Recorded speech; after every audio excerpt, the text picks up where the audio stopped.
Donc nous bénissons l'Éternel notre Dieu, nous lui rendons gloire et grâce, et que la grâce, la bonté, la paix, la bienveillance, la miséricorde de notre Dieu soient multipliées à tout et à chacun.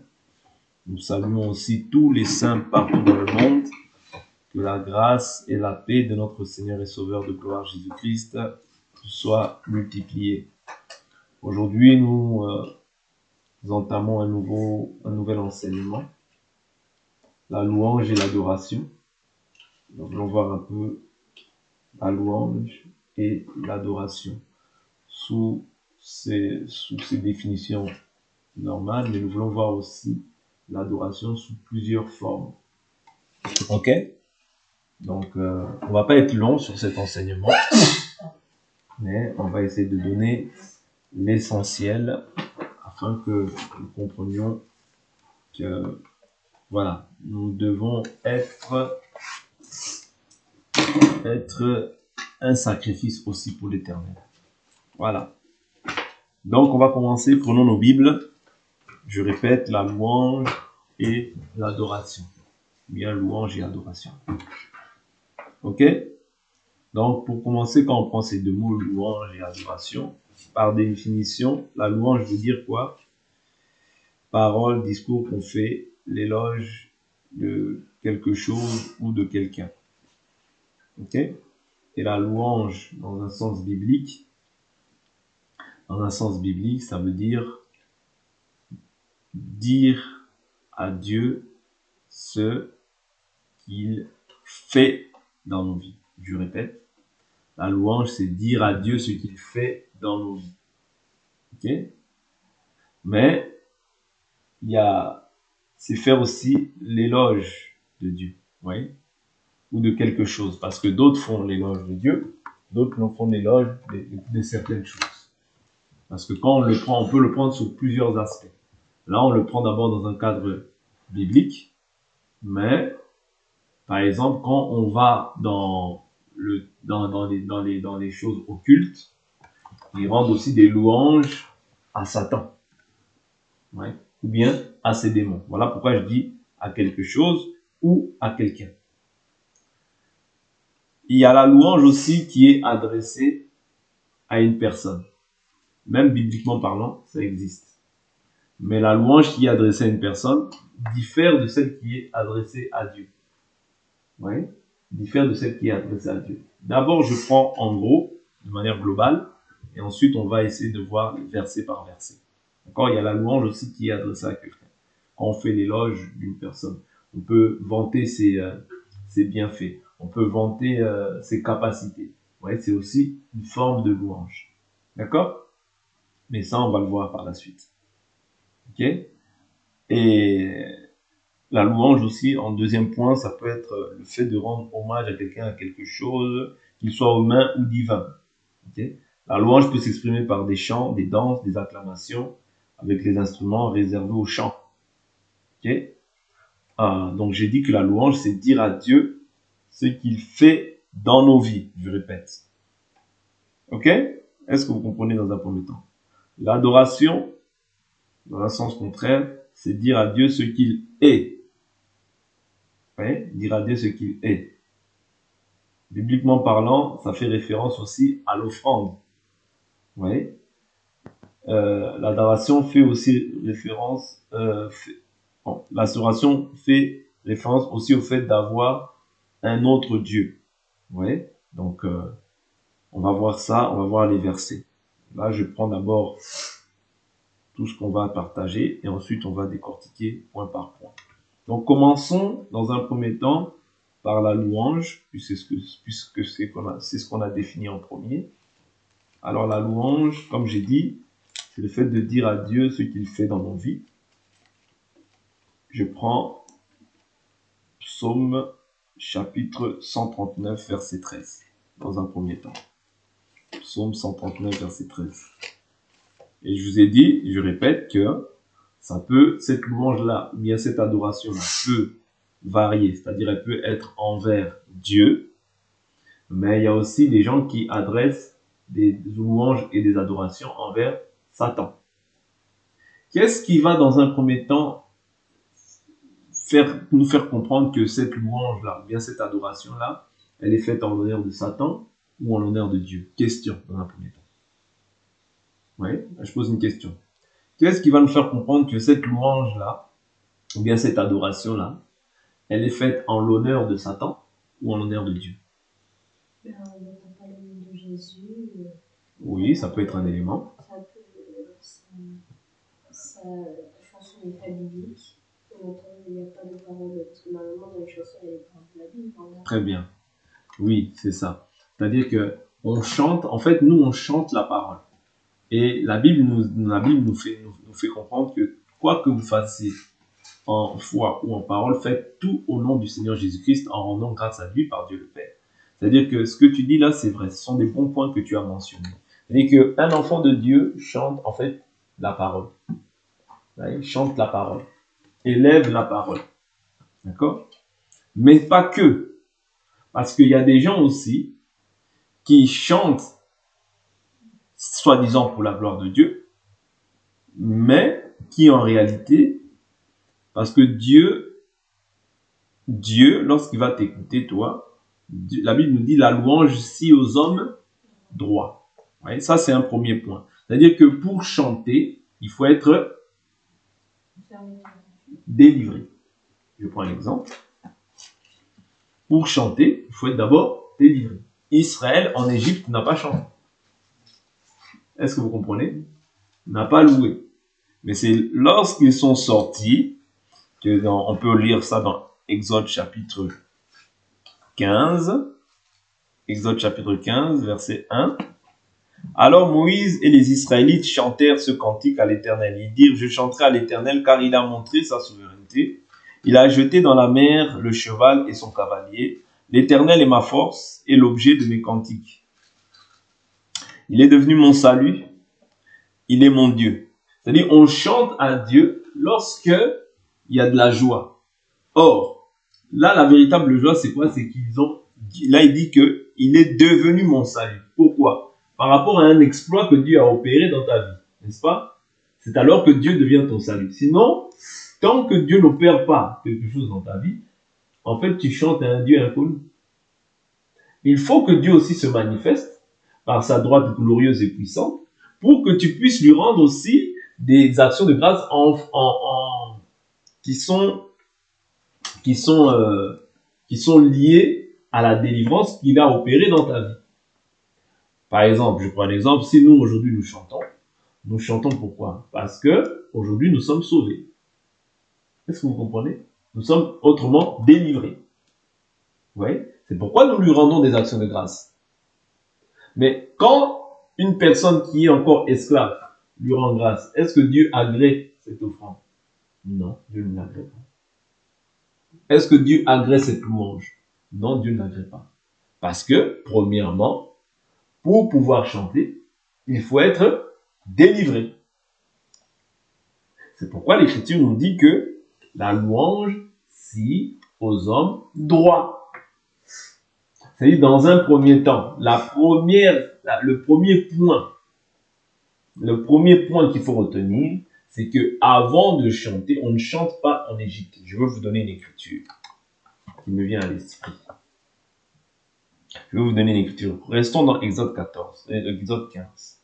Dieu les a délivrés, Dieu a alourdi la marche des Égyptiens et toutes ces choses-là que vous connaissez dans Exode 14. Il a renfermé la mer sur les Égyptiens et Pharaon et toute son armée. Et lorsque Pharaon et son armée ont été engloutis, c'est alors que maintenant les Israélites étant passés de l'autre côté dans le désert, ils ont commencé à acclamer le Seigneur, à lui rendre des actions de grâce. Pourquoi? Parce que Dieu a opéré un miracle et il est devenu leur salut. Oui, salut qui revient à dire leur délivrance. Oui, oui. Donc il y a eu une délivrance qui a été opérée. Ok?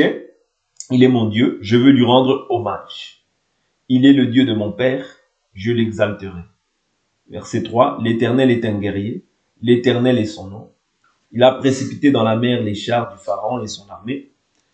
Ses équipages d'élite ont été submergés par la mer des jonques. Les flots les ont couverts. Ils sont descendus dans les profondeurs comme une pierre. Ta droite, ô Éternel, est magnifiée par sa vigueur. Ta droite, ô Éternel, a écrasé l'ennemi. Par la grandeur de ta majesté, tu renverses ceux qui se dressent contre toi.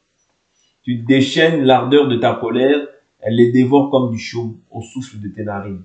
Les eaux se sont amoncelées, les courants se sont dressés comme une masse, les flots se sont durcis au cœur de la mer. L'ennemi disait, je poursuivrai, j'atteindrai, je partagerai le butin, je m'en répéterai, je tirerai l'épée, ma main s'en emparera. Tu as soufflé de ton haleine, la mer les a couverts. Ils se sont enfoncés comme du plomb dans des eaux puissantes. Qui est comme toi parmi les dieux, ô Éternel? C'est-à-dire, pour que Dieu soit distingué, il doit faire des choses qui sont différentes des autres dieux. Parce que Moïse était instruit selon toute la sagesse des Égyptiens, n'est-ce pas? C'est-à-dire qu'il connaissait les miracles des dieux d'Égypte, voilà, les pharaons et tous ces sages, ces astrologues qui étaient tout autour de lui. Il connaissait ces signes, ces prodiges-là. Mais quand l'Éternel est venu, l'Éternel devait se distinguer des prodiges que faisait le pharaon. Voilà pourquoi même lorsque Moïse jetait le serpent, à certains moments, quand les sorciers jetaient les serpents, Moïse jetait le serpent, Pharaon aussi emmenait ses serpents et les jetait, mais Dieu devait toujours engloutir, le serpent de Moïse devait toujours engloutir les serpents de Pharaon. Ouais, pour vous montrer que Dieu a la toute puissance. Satan a sa petite puissance. Ouais, c'est-à-dire il opère des signes. Ouais, mais celui qui détient la toute puissance, c'est notre Dieu. Ouais. D'ailleurs, Satan a perdu sa puissance à la croix. Il n'a aucune puissance contre les saints. Ouais, il ne peut rien contre les saints. Il opère simplement des signes, des prodiges, ouais, qui peuvent attirer les gens. Mais néanmoins, nous savons que le véritable, c'est que Jésus-Christ. Ok. Donc, qui est comme toi parmi les dieux, ô Éternel? Qui est comme toi, magnifique en sainteté, redoutable et digne de louange? Opérant des miracles, tu as étendu ta droite, la terre les a engloutis. Par ta bienveillance, tu as conduit ce peuple que tu as racheté. Ah! Ouais. C'est qui peut louer Dieu? Ce sont que les rachetés de l'Éternel. Ouais. C'est quand Dieu te rachète que alors maintenant tu as la capacité de pouvoir le louer. Dieu ne t'a pas racheté, en quoi tu vas le louer? Puisqu'il n'est pas encore ton Dieu. Ouais. Mais une fois qu'il t'a racheté, c'est alors que tu peux lui adresser des actions de grâce. Est-ce que vous comprenez? Dans un premier temps, la base c'est ça. La base c'est ça, je continue. Alors, tu as étendu ta droite, opérant des miracles, tu as étendu ta droite, la terre les a engloutis. Par ta bienveillance, tu as conduit ce peuple que tu as racheté, par ta puissance, tu le diriges vers ta demeure sainte. Les peuples l'ont appris et ils tremblent. Les douleurs saisissent les habitants de la Philistie. Les commandants d'Édom s'épouvantent. Un frémissement saisit les guerriers de Moab. Tous les habitants de Canaan défaillent. La terreur et la peur tomberont sur eux par la grandeur de ton bras. Ils deviendront muets comme une pierre jusqu'à ce que ton peuple, ô Éternel, ait passé, jusqu'à ce qu'il ait passé. Le peuple que tu as acquis. C'est Dieu lui-même qui s'est acquis ce peuple-là. Ok? Le peuple que tu as acquis, tu les amèneras et tu les implanteras sur la montagne de ton héritage, au lieu que tu as préparé pour ta résidence, ô Éternel, au sanctuaire, Seigneur, que tes mains ont établi. L'Éternel régnera éternellement et à toujours. Vous voyez? Donc ici, on comprend, je prends le verset 20.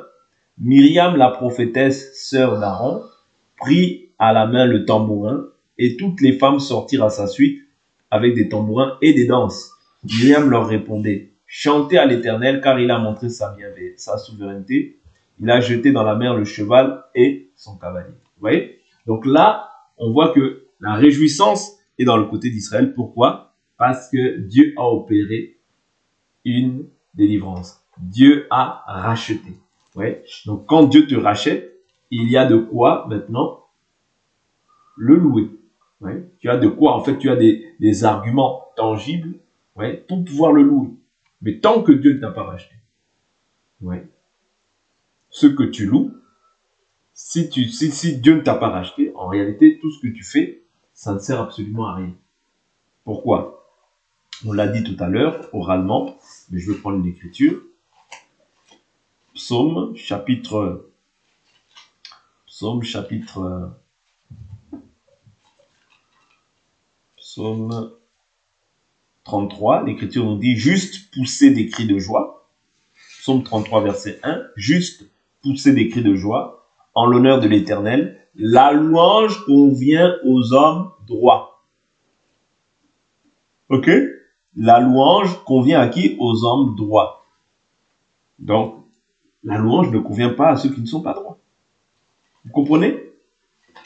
Est-ce que vous comprenez dans un premier temps? C'est-à-dire, c'est pourquoi, si quelqu'un dit « Ah, je suis non chrétien, mais moi aussi je chante pour Dieu », en réalité, tu chantes pour Dieu, mais tu chantes pour Dieu par quel esprit? Parce que le problème de Dieu, ce n'est pas que tu chantes Dieu, mais quel est l'esprit qui te pousse à le faire? Est-ce que vous comprenez? C'est pourquoi, avant toute chose, avant qu'une personne chante pour la gloire de Dieu, bien sûr, l'Écriture nous dit que tout ce qui respire loue l'Éternel, mais nous croyons que tout le monde ne respire pas. Hein?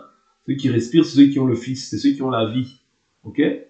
Parce que le méchant qui vit selon ses passions, bien qui chante à la gloire du monde, à la gloire des gens de ce monde, et qui dit « Ah, Jésus-Christ », en réalité, ce n'est pas un cantique à la gloire de Jésus-Christ. Même s'il chante une chanson pour Jésus-Christ, ce n'est pas un cantique à la gloire de Jésus-Christ. Pourquoi? Parce qu'il n'est pas premièrement revêtu du Saint-Esprit, et secondement, en fait, c'est-à-dire l'esprit qui l'anime n'est pas l'esprit de Dieu. Voilà pourquoi quelqu'un peut dire Jésus, c'est pas ça qui nous importe, nous. C'est par quel esprit tu fais ça. Vous comprenez? Par quel esprit tu fais ça? Parce qu'il y a Jésus, mais il y a aussi Bar Jésus.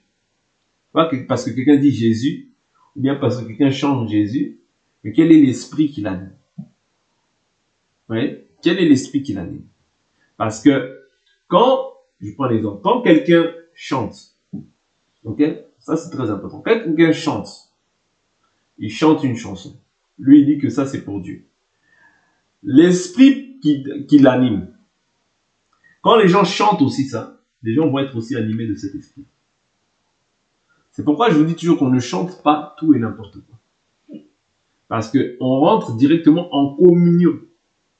N'oubliez pas, c'est pas pour rien que Satan était le chef de la louange dans le ciel.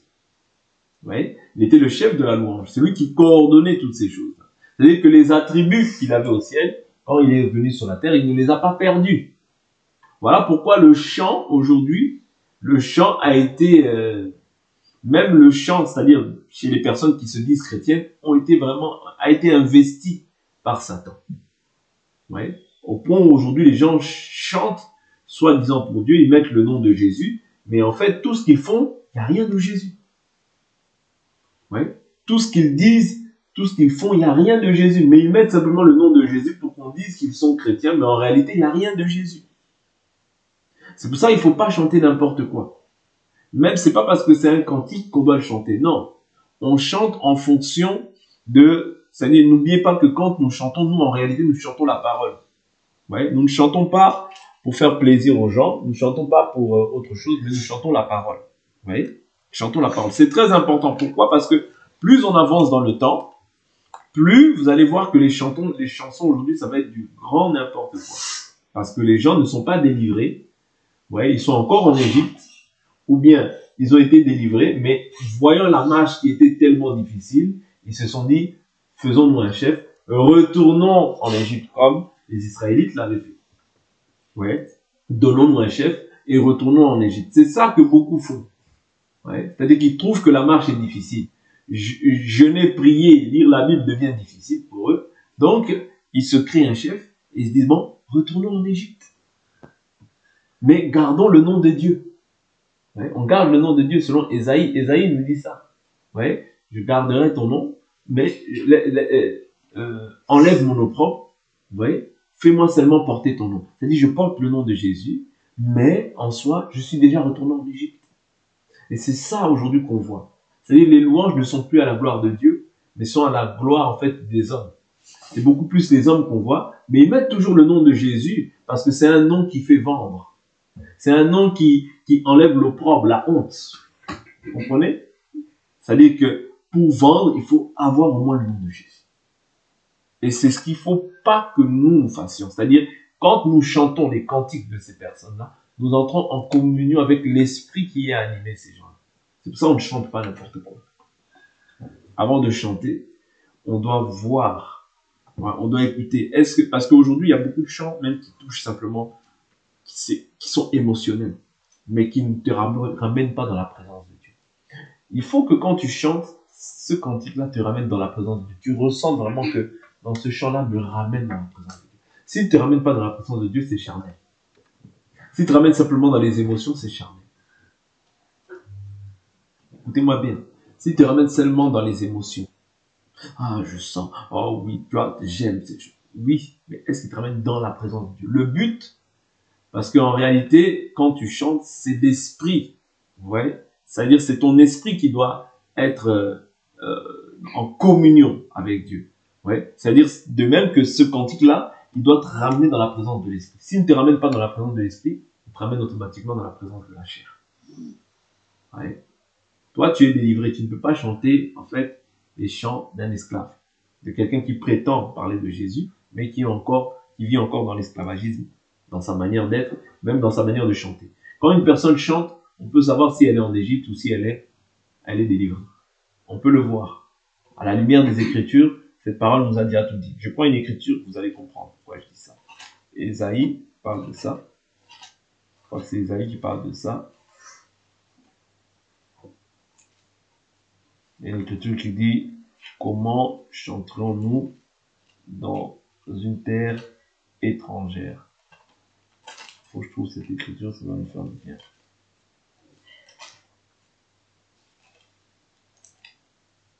Comment chanterons-nous dans une terre étrangère? Alors, il y a une écriture qui dit ça. C'est-à-dire que Israël, ils avaient été maintenus dans la captivité de par leurs bourreaux. Et leurs bourreaux leur ont dit quoi? Chantez-nous une chanson. Ils ont dit non, non, non. Comment chanterons-nous dans une terre étrangère? Si je trouve cette écriture, ça va être bien. Je vais la trouver par la grâce de Dieu. Si ce n'est pas Isaïe, c'est Psaume qui parle de ça. C'est pas Isaïe, c'est Psaume. Je cherche rapidement, je vais trouver. Non, c'est Psaume qui parle de ça. Ils étaient en captivité et leurs bourreaux leur ont demandé de chanter un cantique. Voilà, merci Seigneur. Psaume 137, verset 1. Auprès des fleuves de Babylone, là nous étions assis et nous pleurions. Vous voyez, c'est-à-dire que quand Israël avait été déporté à Babylone, en nous souvenant de Sion, au saule de la contrée, nous avions suspendu nos harpes, là nos vainqueurs nous demandaient des cantiques et nos bourreaux de la joie. Chantez-nous quelques-uns des cantiques de Sion. Comment chanterions-nous le cantique de l'Éternel sur un sol étranger? Si je t'oublie, Jérusalem, que ma droite m'oublie. Vous voyez, c'est-à-dire que ici, leur bourreau leur demande de pouvoir leur chanter un cantique de Sion. Mais eux, connaissant les lois de l'Éternel, disent comment chanterions-nous dans une terre étrangère, sur un sol étranger? Vous voyez? Autrement dit, on peut prendre le sol étranger sur plusieurs aspects. C'est-à-dire, nous sommes dans le monde, nous ne sommes pas de ce monde. Nous pouvons voir le fait que ces gens-là même qui, par exemple, là je prends les gens qui entendent des cantiques ou bien des chantres de l'Éternel, mais qui chantent en fait pour non pas pour la gloire de Dieu, mais pour la gloire en fait des hommes. Vous voyez? Non pas pour la gloire de Dieu, mais pour la gloire des hommes. Et nous, quand nous sommes captifs, quand tu es captif, autrement dit, tu ne peux pas chanter. Parce que la Bible dit toute personne est esclave du péché qui a triomphé sur lui. Toi, tu ne peux pas chanter un cantique quand tu es captif. Voilà pourquoi ils disent comment chanterions-nous sur un sol étranger. Le sol étranger, vous voyez, ici ils étaient en captivité. Pourquoi? C'est lié au péché. Vous voyez? Mais toi maintenant que tu es appelé à être appelé à être libre, tu ne peux plus retourner en Égypte, admettons. Ouais, tu ne peux plus retourner en Égypte. Et la plupart de ces gens-là chantent, en fait, qui sont censés être libres, mais ils retournent en fait dans un sol étranger. Ouais. Ils entendent des cantiques étrangers.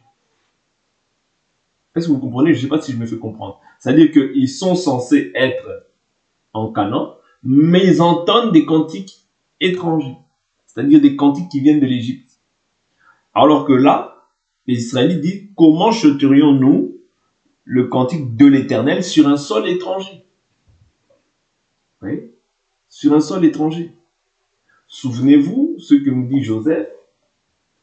Les Égyptiens ont en horreur de manger à la table des Hébreux. Or, à la table des Hébreux, tu trouves quoi? La louange, le pain, le cantique, toutes ces choses-là, c'est une nourriture pour les saints. Mais un sol étranger, nous, ici-bas, par exemple, nous savons que nous sommes aussi des étrangers. Oui. Mais quand nous nous réunissons, c'est pour former une maison spirituelle, en vue d'offrir des victimes spirituelles agréables à Dieu par Jésus-Christ. Mais nous nous réunissons entre les saints, parce que c'est nous qui mangeons la nourriture des enfants de Dieu. C'est nous qui sommes les véritables Hébreux. Parce que le véritable juif, c'est pas celui qui en a les apparences, mais le véritable juif, c'est celui qui est selon l'esprit. Oui. Mais nous ne pouvons pas aller louer dans un sol étranger. C'est-à-dire, admettons que ici, nous allions par exemple dans un camp où nous commençons à louer dans un endroit où par exemple, bon, je ne veux pas dire de nom, mais dans un endroit où les gens ne sont pas ne sont pas convertis, vous verrez que ça ne va pas le faire. Oui, parce qu'on loue dans un sol étranger. Oui, on est dans la terre, on est sur cette terre du moins, mais si, admettons, il y a d'autres personnes, ouais, ou bien si on se met dans un autre endroit, dans un autre lieu, avec d'autres personnes, il serait difficile de louer avec eux. Pourquoi? Parce qu'on est en face des étrangers. Nous sommes en face des étrangers aux choses de Dieu. Ils vont se dire, mais qu'est-ce qui t'arrive? Pourquoi tu chantes? Ouais, ça va les déranger. Ouais. Et ici, les Israéliens, ils disent quoi? Ils disent, comment chanterons-nous le cantique de l'Éternel sur un sol étranger? Autrement, quand tu es captif, tu ne peux pas chanter. Quand tu es captif, tu ne peux pas chanter. Oui. Parce que là, ils n'étaient plus dans la liberté. Différemment de ce qui s'était passé dans l'Exode 15, parce que dans l'Exode 15, nous voyons qu'ils sont libres. Ils ont de quoi rendre grâce à Dieu. Et là, ils ne peuvent pas rendre grâce à Dieu puisqu'ils sont dans la captivité. Oui. Or, à Babylone, la nourriture qu'on leur donnait n'était pas, quand je dis la nourriture, c'est-à-dire leur manière de vivre ne rend pas gloire à Dieu. Leur manière de vivre des Babyloniens ne rend pas gloire à Dieu. Donc on ne peut pas mélanger et le cantique de l'Éternel et les cantiques des nations. Non, c'est pas possible. On ne peut pas mélanger, on ne peut pas associer ces choses-là. C'est abominable. Parce que Dieu ne partage pas sa gloire avec les hommes, ni son honneur avec les statues.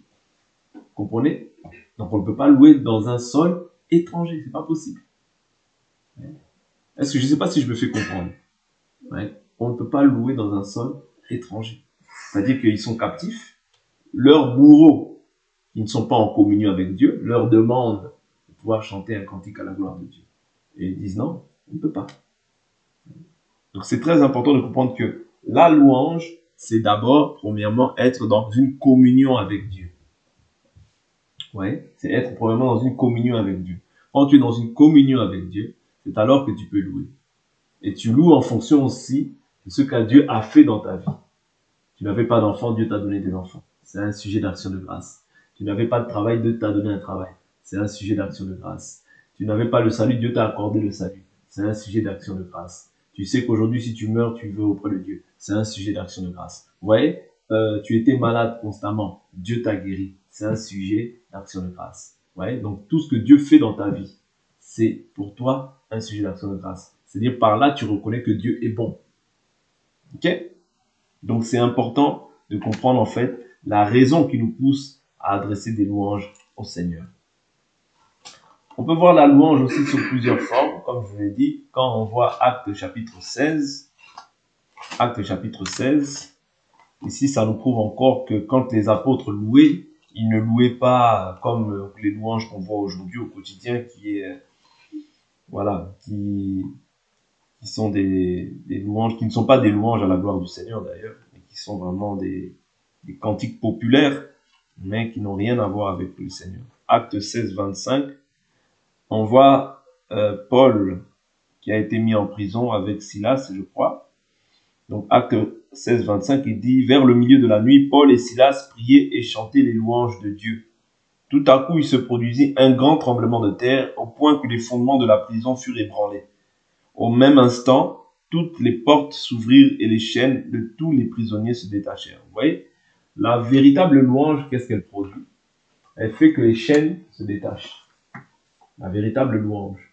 C'est-à-dire que si des gens, même, sont possédés, si des gens sont liés, si c'est une louange, un cantique qui vient de Dieu et qui est chanté par une personne qui est remplie du Saint-Esprit, cette louange-là peut produire que la personne soit délivrée. Peut faire que les chaînes tombent.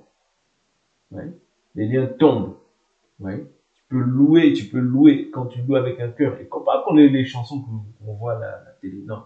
La louange conduite par le Saint-Esprit. Parce qu'ici, il dit quoi? Il chantait les louanges de Dieu. Les louanges de Dieu, en fait, ça ramène la présence des anges. De même que quand les gens chantent les chansons du monde, ça ramène la présence des démons. Aussi simple que ça. Pourquoi? Parce que c'est l'esprit, vous voyez, c'est-à-dire quand je chante ces choses-là, c'est comme si j'ai invoqué Satan pour que Satan envoie ses démons. De la même manière, quand je loue Dieu, c'est comme si j'invoque Dieu et Dieu amène sa gloire. Et sa gloire se manifeste pour moi par la présence des anges. Par les présences des signes, des prodiges et des miracles qui peuvent opérer au milieu de nous. Vous comprenez? Donc de même aussi, quand on chante les cantiques du diable, on peut créer, ça créer quoi? L'impudicité, la colère, la haine, la jalousie, l'orgueil. Vous voyez, toutes ces choses-là, c'est ça qui vont être maintenant, c'est-à-dire c'est ça qui va maintenant conduire la vie de l'homme. Voilà pourquoi il y a des chansons, quand on était dans le monde, on écoutait, tu vas voir que tu écoutes cette chanson, tu deviens triste. Tu écoutes cette chanson, tu deviens pensif. Tu écoutes cette chanson, ça te met dans un état de colère. Tu écoutes cette chanson, ça te donne un esprit d'impudicité en toi. Pourquoi? C'est en fait les entités qui sont, c'est les entités qu'ils ont invoquées pour influencer en fait l'âme et l'esprit des gens. Vous voyez? Pour influencer l'âme et l'esprit des gens. C'est-à-dire que quand on chante des cantiques ou bien des chansons du monde, en réalité, on ramène la présence des démons. Ouais, on ramène la présence des démons. Pourquoi j'avais déjà fait un enseignement sur ça, mais j'en reparle aussi, mais de manière différente, parce que là, on va parler aussi de l'adoration sous plusieurs formes. J'en reparle simplement pour nous avertir, parce que nous devons racheter le temps, les jours sont mauvais, n'oubliez pas. Vous voyez? C'est-à-dire que nous devons rappeler ces choses, car pour nous tous, elles sont salutaires, hein. Pas que pour vous, pour nous tous. Sachez que derrière le chant qui a la gloire du monde, même si quelqu'un chante juste pour l'arbre, mais c'est qu'un arbre, oui, mais on ne chante pas pour la créature, on chante pour le Créateur. Est-ce que vous comprenez? On ne chante pas pour la créature, on chante pour le Créateur. Oui, on ne chante qu'à Dieu en réalité. Satan, ce qu'il veut, c'est que la créature soit glorifiée pour que comme Lucifer connaît les lois du ciel, il sait que Dieu ne partage pas sa gloire. Ça veut dire que quand vous donnez la gloire à un arbre, au soleil, à la lune, à l'eau, à une femme, à un homme, à qui que ce soit, directement, Dieu entre en colère avec toi. Est-ce que vous comprenez? Parce que Isaïe 42, verset 8, je ne donnerai pas ma gloire à un homme, ni mon honneur au statut. C'est-à-dire que quand, en réalité, nous chantons pour la gloire de l'arbre, pour la gloire de ceci, c'est-à-dire, on donne gloire à cette chose. On donne gloire à cette chose-là au lieu de donner gloire au Créateur. Et Dieu veut toute la gloire. Ouais, toute la gloire doit lui revenir à lui seul.